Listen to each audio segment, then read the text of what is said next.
What if everything you've been told about fasting, protein, and belly fat has been only half the story? What if the very habit you believed was protecting your progress, avoiding protein, pushing through hunger, extending your fast as long as humanly possible, has actually been quietly working against you this entire time, slowing your metabolism, costing you muscle you worked hard to build, and keeping that stubborn layer of visceral fat right where it is, no matter how disciplined you've been? That's not a comfortable idea, but it's one that modern science is now forcing us to seriously confront.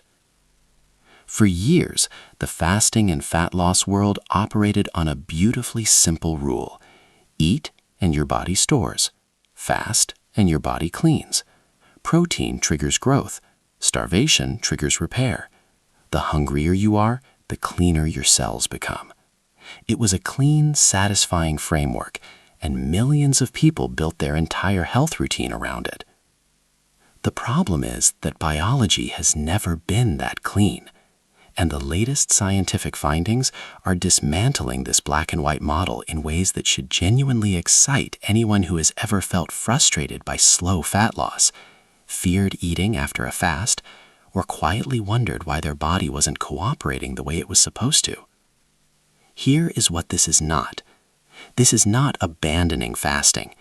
It's not about eating recklessly or ignoring your health. It is not another shortcut promising overnight results.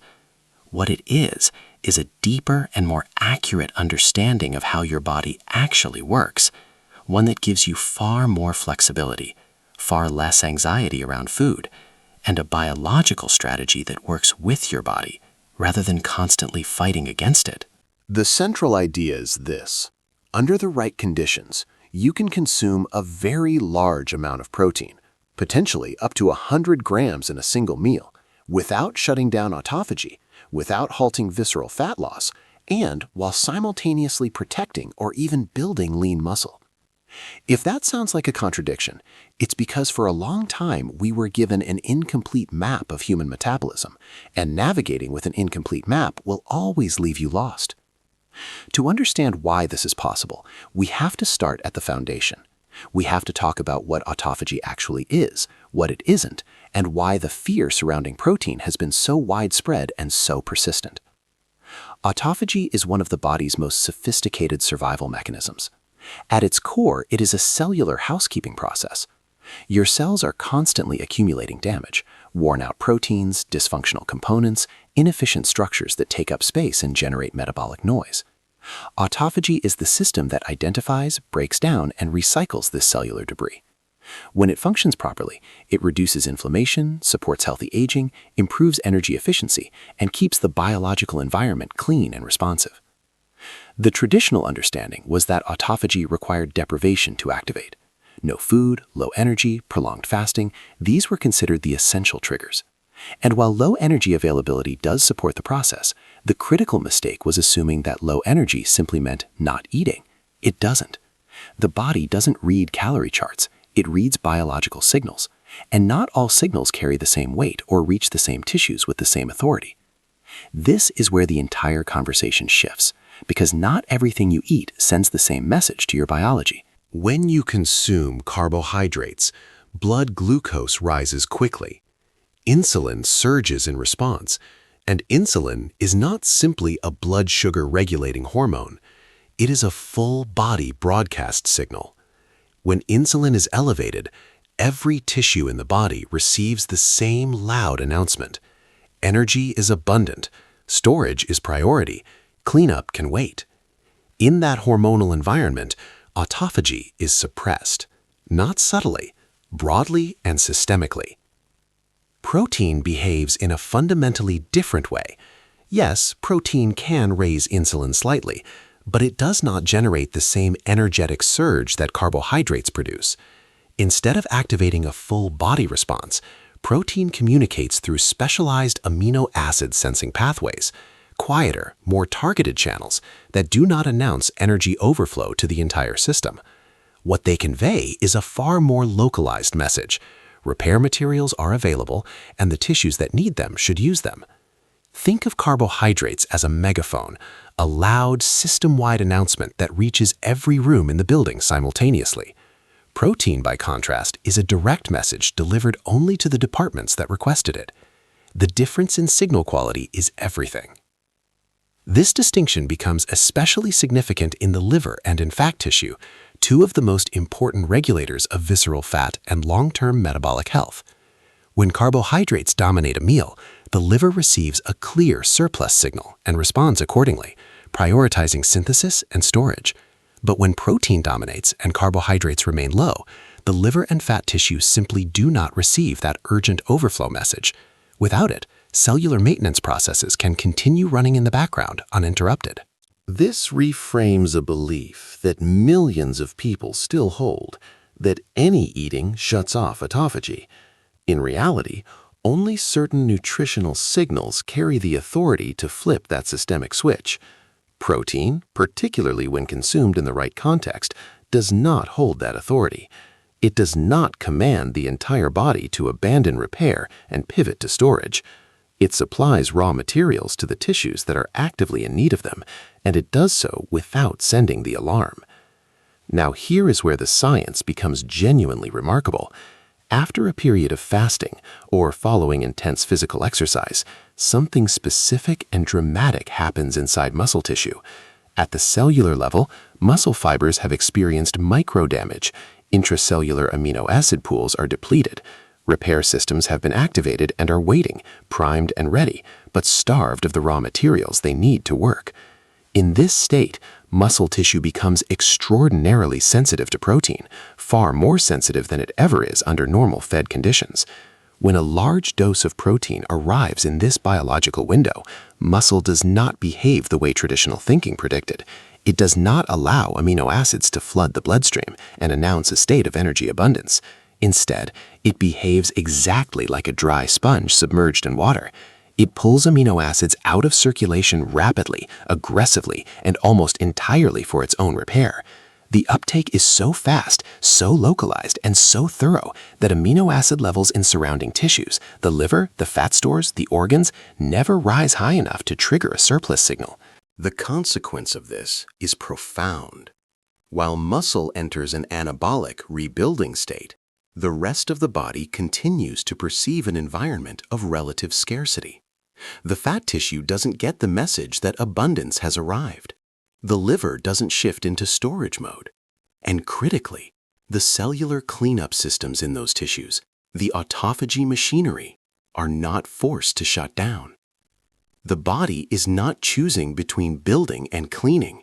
It is doing both, simultaneously, each in the tissue where it is most needed and most appropriate. This is what scientists refer to as compartmentalized metabolism, and it is a biological reality that the old binary model of fasting completely failed to account for. From an evolutionary standpoint, this makes perfect sense. Our ancestors did not eat evenly spaced, carefully portioned meals throughout the day. They lived through cycles of scarcity, intense physical exertion, and then, when a hunt was successful, large, protein-dense meals. The body had to develop a system that could prioritize repairing working tissue first, while continuing to maintain and clean up inefficient structures elsewhere. The muscle sponge effect is not a modern dietary trick. It is a biological imprint of a survival strategy that has existed in our physiology for thousands of years. But here is where age introduces a complication that most people aren't aware of, and that conventional nutrition advice has almost entirely failed to address. As the body ages, typically beginning around the age of 30 and accelerating with each passing decade, muscle tissue gradually loses its sensitivity to protein signals. This is called anabolic resistance, and it is one of the most underappreciated processes in metabolic health. In younger bodies, even a modest protein intake is sufficient to activate repair pathways. The signal is strong and the muscle responds readily. But as anabolic resistance develops, the threshold for that signal rises. Meals that once triggered meaningful muscle repair now produce a weaker and weaker biological response. This explains why the long-standing recommendation of 20 to 30 grams of protein per meal often falls short for anyone over 40. At that intake level, the signal reaching muscle tissue is simply too weak to overcome the resistance.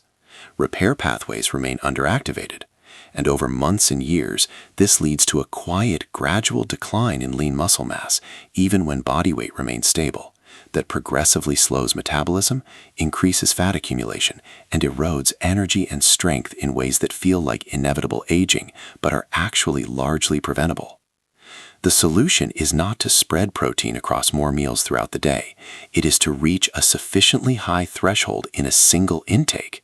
When protein rises to 50, 70, or close to 100 grams at the right moment, the signal becomes strong enough to cut through that resistance and wake up the muscle's anabolic machinery.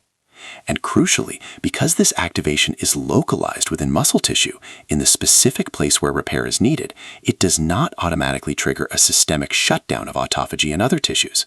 The threshold has been reached where it matters, without broadcasting surplus energy to where it doesn't belong. This has implications that go far beyond athletic performance or aesthetics. Muscle is a metabolically active organ. It is deeply connected to insulin sensitivity, fat oxidation, immune function, and energy stability. When muscle mass declines quietly over years without being addressed, the entire metabolic environment shifts in a negative direction. More fat, more inflammation, slower energy turnover, and a body that is increasingly resistant to change. Addressing anabolic resistance by meeting the biological threshold is not about vanity. It is about creating the internal conditions that allow long-term health to survive. But there is another layer to this that becomes absolutely critical when we talk about belly fat specifically. And this is where lean and overweight individuals face a genuinely different biological reality, one that most fasting protocols completely ignore. In lean individuals, autophagy tends to function relatively well.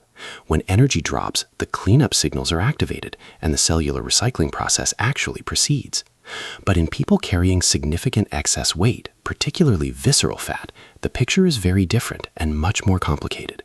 Visceral fat is not passive storage tissue. It is biologically active, continuously releasing pro-inflammatory signals, stress hormones, and metabolic disruptors into the surrounding environment. This chronic inflammatory state damages mitochondria, disrupts the cellular machinery required for autophagy to actually complete its work, and creates a condition where the system stalls. Activation signals may appear elevated on paper. The markers suggest cleanup is being called for.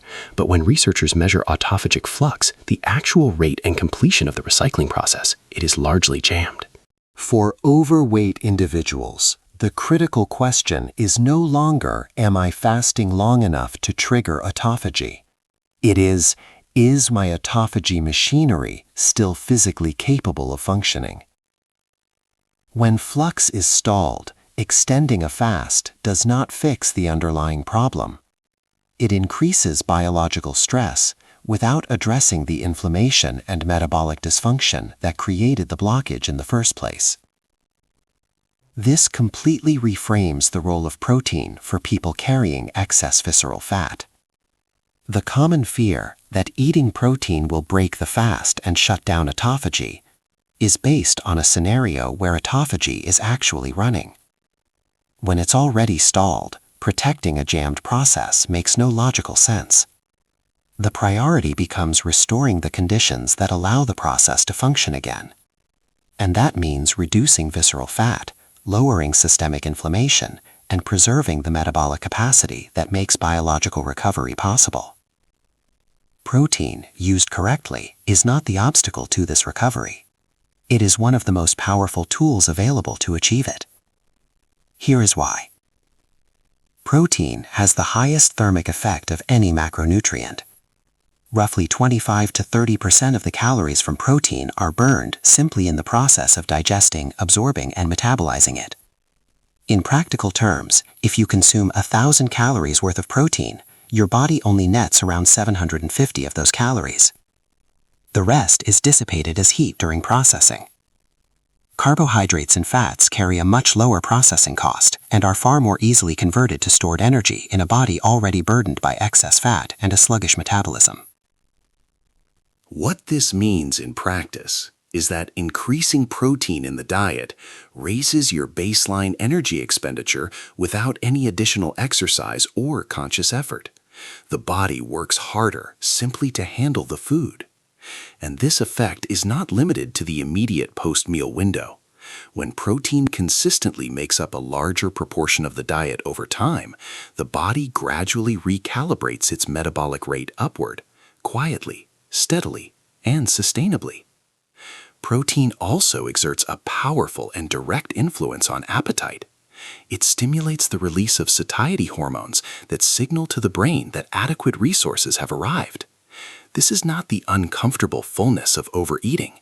It is a stable, extended sense of biological satisfaction that naturally reduces cravings, particularly for the sugary, carbohydrate-dense foods that are the primary drivers of visceral fat accumulation in the first place.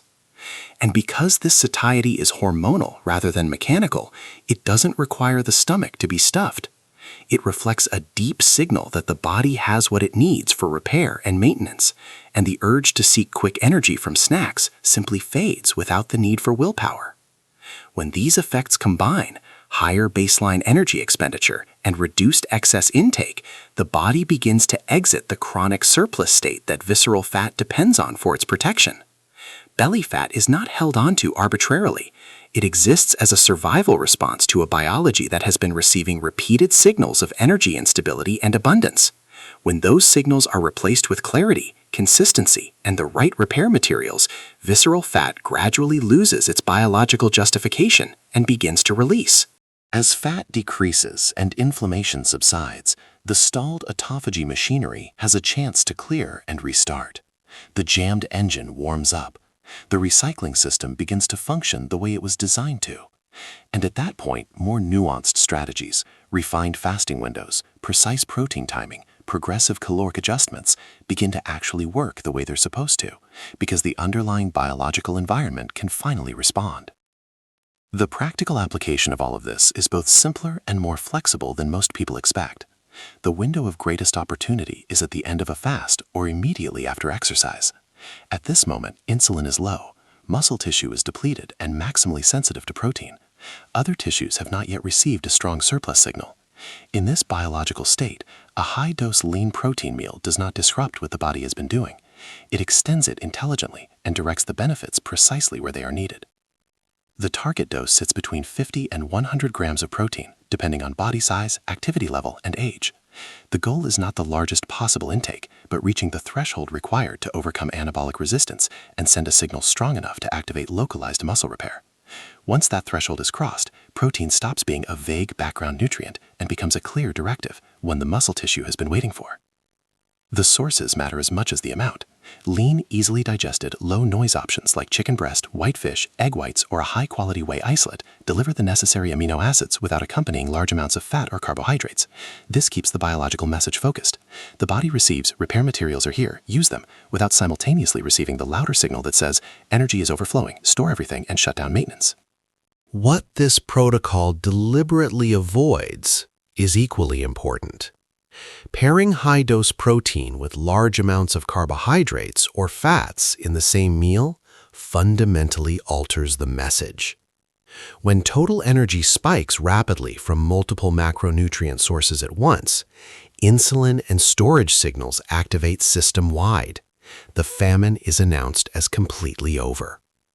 And in that environment, autophagy suppression has far less to do with the protein and far more to do with the combined energy surge.